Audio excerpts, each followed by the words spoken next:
Bora lá, turminha, vamos para a nossa correção de história. Página 136, tem um texto aí para vocês lerem, né? Os direitos civis.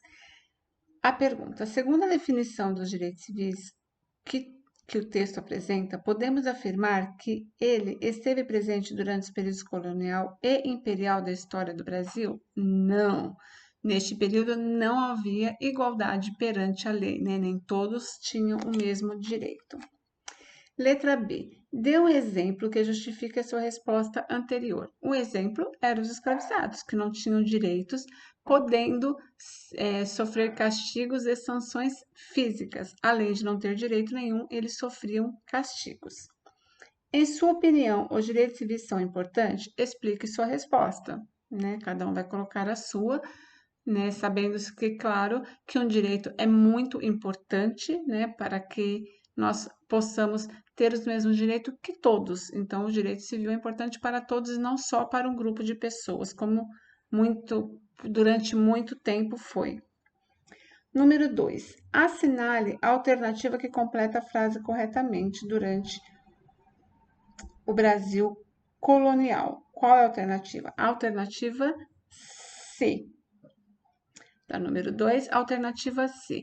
Não havia a noção básica relacionada à cidadania, que era a igualdade de todos perante a lei, né? A cidadania é a igualdade de todos e isso não acontecia.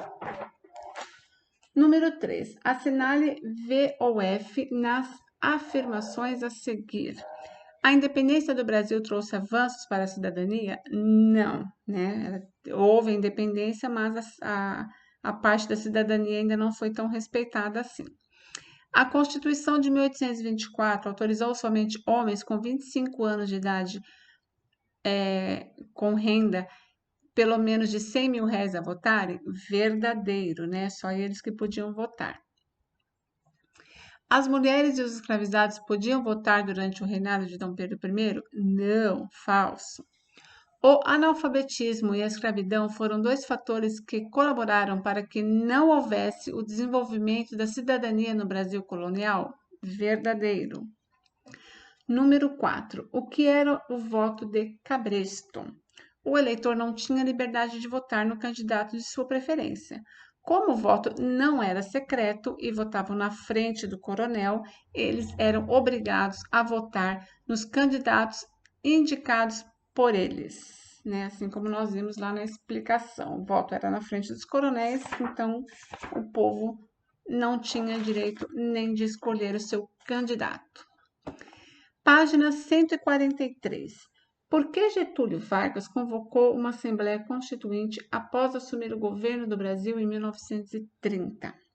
O Estado de São Paulo, não se conformando com a posição secundária no cenário nacional, iniciou o movimento antigetulista, exigindo a reforma da Constituição. Número 2.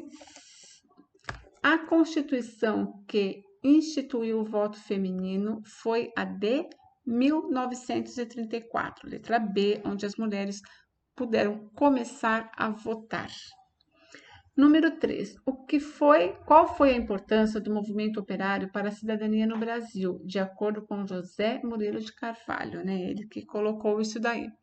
O movimento significou um avanço inegável aos direitos civis, especialmente porque se buscava direitos básicos dos trabalhadores, né? Os direitos que não tinham, que era o abuso dos patrões, passou a não existir mais, ou passou a ter uma lei que tentasse impedir esses abusos. Número 4. O que caracterizou os governos militares?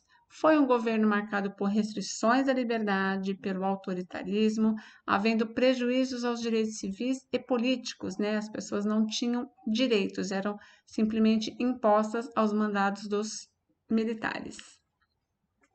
Número 5.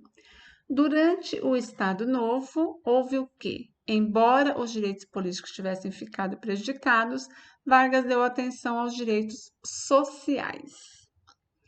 Número 6. Complete a frase com a informação do quadro, né? Tem as palavras democráticos, 1934, Eurico Gaspar Dutra e 1967. Então, vai ficar assim.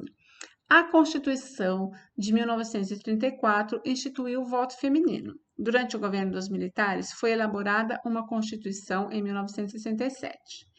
Foi durante o governo de Eurico Gaspar Dutra que foi instaurada uma Assembleia Constituinte para a elaboração da Constituição de 1946.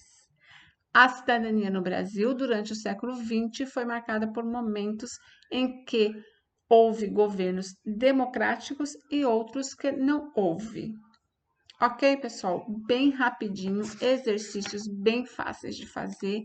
Acabamos esta parte, acabamos a correção, né? Deem uma olhadinha aí, corrijam tudo direitinho e qualquer dúvida pode perguntar para a professora, tá bom? Beijinhos, até lá!